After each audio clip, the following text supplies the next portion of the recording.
The permission slip was crumpled in my hand, edges bent from the way my son, Caleb, had clutched it all morning. He was only 8, but he'd been buzzing with excitement about the school trip to the History Museum all week. He'd told me about the dinosaur fossils, the planetarium, the bus ride with his classmates. To him, it wasn't just a trip. It was a dream. "Mama," he whispered as we walked into the kitchen, "today's the last day. I have to turn it in with the $5. His voice was soft, hopeful, like he was afraid the world might crush his excitement if he spoke too loudly. Please subscribe to our channel and tell us in comments from where are you watching this video. Dad was at the table, coffee steaming in front of him, newspaper spread out like he was king of the house.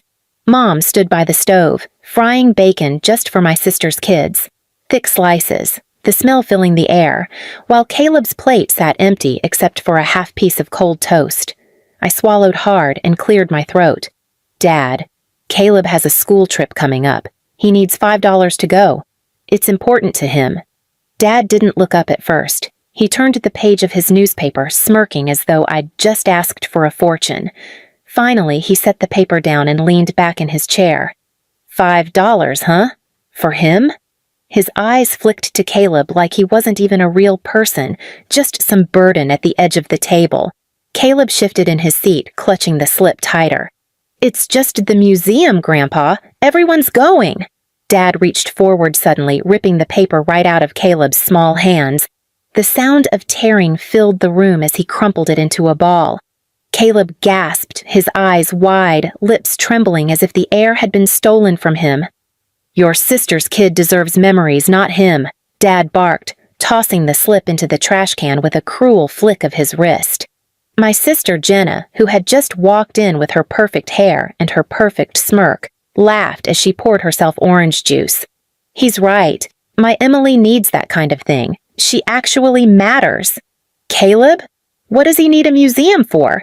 "Trash doesn't need fossils. He already lives like one." The twins at her feet burst into giggles, repeating her words like a chorus. "Trash doesn't need fossils. Trash doesn't need fossils." Caleb's eyes brimmed with tears as he whispered, But it was only $5.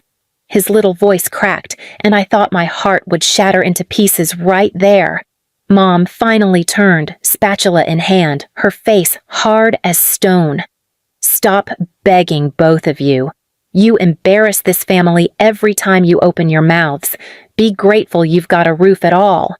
I froze in place, fury burning in my chest. My son had asked for so little. $5, a single bill in a house where Jenna's kids got brand new tablets for Christmas. $5, but it was too much for them to spare. Caleb pushed his chair back quietly, trying not to make a sound, but the scrape on the floor seemed to echo. He slipped out of the kitchen, shoulders hunched, his small body heavy with the defeat. I followed, my own hands trembling, not from fear this time, but from rage I could barely contain. Upstairs, he sat on his bed, his little backpack open, the space where the permission slip should have gone sitting empty. "It's okay, Mama," he whispered, forcing a smile that didn't reach his eyes. "I'll just stay behind. They'll forget about me anyway." "No," I said, kneeling in front of him, gripping his hands tightly. "They don't get to decide that. They don't get to tell you who you are." But even as I said it, my mind flashed with Dad's words. "Your sister's child deserves memories, not him." The cruelty of it sank deeper with every heartbeat. It wasn't about money. It was about erasing us. And in that moment, something hardened inside me. I wasn't going to beg again. Not for scraps, not for crumbs, not even for $5. If they wanted to tear down my son's chance at memories, then I'd give them a memory they'd never forget. One that would haunt them every time they dared to look me in the eye. And that night, as Caleb drifted off to sleep, clutching his empty backpack, I stared at the ceiling with fire in my veins. For the first time, I didn't feel powerless. I felt dangerous. The house never spoke of the ripped permission slip again. For them, it was nothing more than another morning, another insult. For me, it was a wound that refused to close. But for Caleb, it was everything. That night, I found him sitting on the floor of his room, his crayons scattered around him.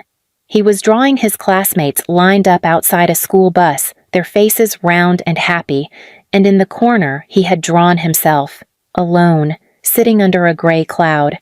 My chest tightened. "Why didn't you draw yourself on the bus?" I asked gently. He shrugged, eyes fixed on the paper.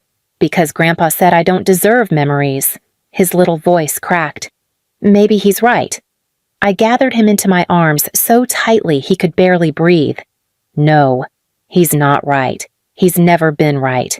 You deserve more than all of them combined." He leaned against me, quiet, but his silence was heavier than tears. Downstairs, laughter rattled through the walls. Jenna's kids were playing on their brand new Nintendo while Mom bragged to a neighbor on the phone about buying Emily new ballet shoes. Dad's booming voice carried into every room as he bragged about being a father who gives his family the best. The hypocrisy clung to me like smoke. I knew then, they didn't just want Caleb small, they wanted me small, begging, crawling, always at their mercy, and they thought if they humiliated him enough, it would break me too. But humiliation is a dangerous tool. It cuts deep, but it also sharpens. The next few days, I watched, carefully. I saw how Dad's chest puffed when neighbors stopped by, how his voice softened as he boasted about Jenna's children. I saw how Mom's eyes darted nervously if church friends even hinted at cracks in her perfect mother image. And I saw Jenna's obsession with appearances, the way she posed her kids for photos, bragging about every recital, every toy, every little achievement. It hit me like lightning. Their pride wasn't in themselves. It was in how the world saw them. And pride that fragile? That's exactly where it breaks. So I started laying my groundwork. Not loud, not obvious. Quietly, like the steady drip of water hollowing out stone. At school, I spoke to Caleb's teacher. I didn't tell her everything, not yet, but I let small truths slip. "He's been discouraged," I said softly. "Sometimes he feels like he doesn't belong." Her eyes softened with concern. "No child should feel that way," she murmured. At the grocery store, when neighbors asked how things were, I didn't smile and pretend anymore. I let my silences linger, let my eyes drop just long enough for them to notice. When they pressed, I said only, "It's hard when some children are treated like treasures and others like trash." Then I'd change the subject. It didn't take long. Whispers spread faster than wildfire in this town, and every whisper was another crack in the perfect facade my parents worshipped. At home, I let them believe I was still broken. I cleared dishes without complaint. I kept my head down. I said nothing when Mom accidentally left Caleb out of dinner prayers, or when Jenna sneered that he was lucky just to sit at the same table as real kids. But inside, I was coiling tighter and tighter, waiting for the right moment to strike. It came sooner than I thought. Mom announced we'd be hosting a family dinner for some important neighbors and members of her church. "I want them to see what a strong family looks like," she said proudly. Dad puffed up. "Finally, people will see what kind of father I am, raising successful children." His eyes skipped right over me and landed on Jenna. "She's proof of that." Jenna beamed. "Don't worry, I'll bring photos of Emily's recital. Everyone should see her talent." That night, after everyone went to bed, I sat in the dark with Caleb curled beside me, asleep. I stared at the moon through the window and whispered, "They're going to learn. Not just for me. For you. They're going to learn what happens when you rip away a child's chance at memories." My plan took shape. Not violence, not shouting. Something deeper. Something they'd never recover from. If they thought $5 was too much for my son's memories, then I was going to turn their most precious memories, the ones they clung to, the ones they bragged about, into ashes right in front of them. And when I was done, they wouldn't just lose their pride. They would lose every last ounce of the image they cared about more than their own blood. The night of the dinner came. The house glowed like it had never belonged to me. Polished wood floors, the scent of garlic bread in the oven, candles set at every corner of the long table. Mom fluttered about with her best apron tied tight, her smile fixed like plaster. Dad sat at the head of the table, chest puffed, waiting for his audience. Jenna swanned in, phone already in her hand, her children dressed like they were models in a catalog. Caleb sat next to me at the far corner. His eyes flickered to the feast being set, then to his own empty plate. He whispered, "It's okay, Mama. I'm not hungry." But I saw the lie in his eyes and I squeezed his hand. Tonight, he wouldn't go hungry. Neighbors trickled in, church friends behind them. They greeted warmly, congratulating Mom and Dad on their beautiful family. Dad basked in it, raising his glass before the food was even served. "To family," he boomed, "to the pride of raising children worth remembering." My teeth clenched. Worth remembering. Always them, never Caleb. Dinner began, plates were passed. Jenna boasted about Emily's ballet recital, flipping her phone to show blurry videos, laughing as the guests clapped politely. Dad bragged about how hard he'd worked to provide everything his family needed. Mom nodded sweetly, filling glasses, smiling like a saint. And then it was my turn. I stood, slowly, drawing every eye.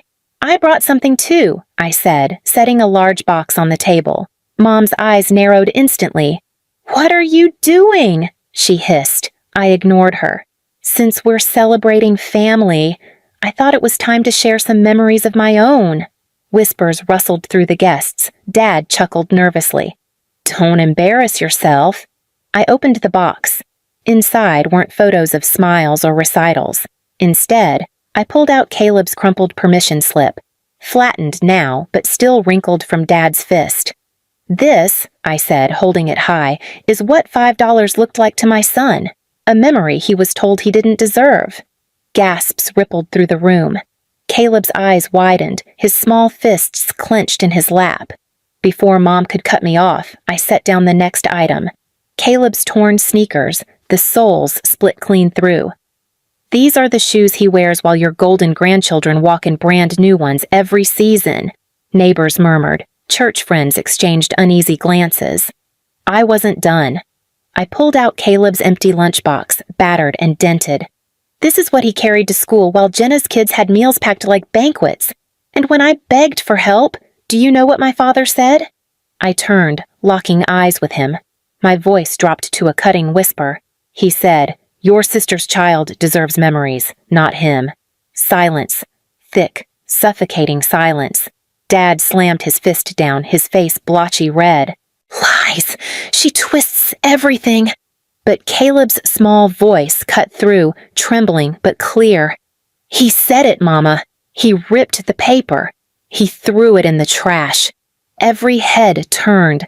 The truth from a child's lips weighed heavier than any denial. Jenna shot up, her voice shrill. "She's jealous. She's always been jealous of me."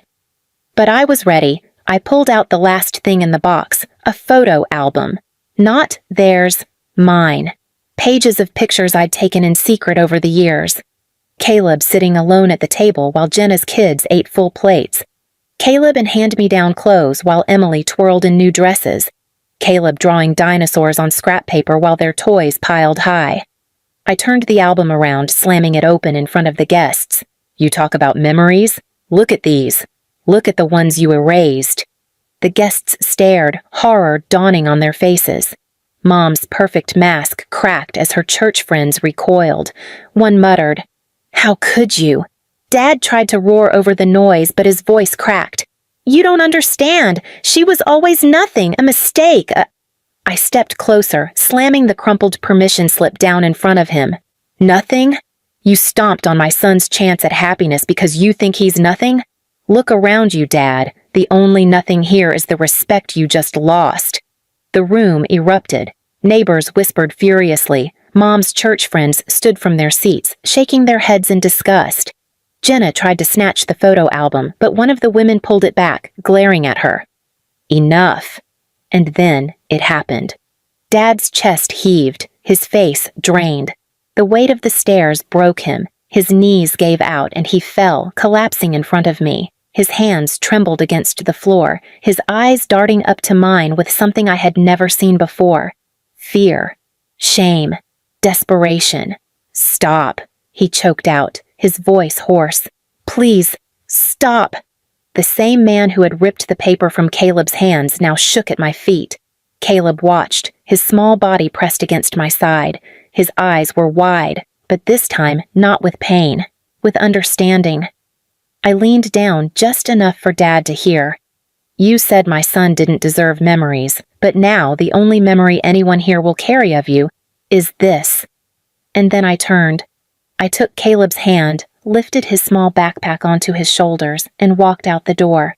Behind us, the house buzzed with whispers, gasps, and the broken sobs of the family that had tried to erase us. For the first time in years, the night air felt light. Caleb squeezed my hand and whispered, Mama, this feels like a memory I'll never forget. And I knew. We had finally made one of our own. Please subscribe to our channel and tell us in comments from where are you watching this video.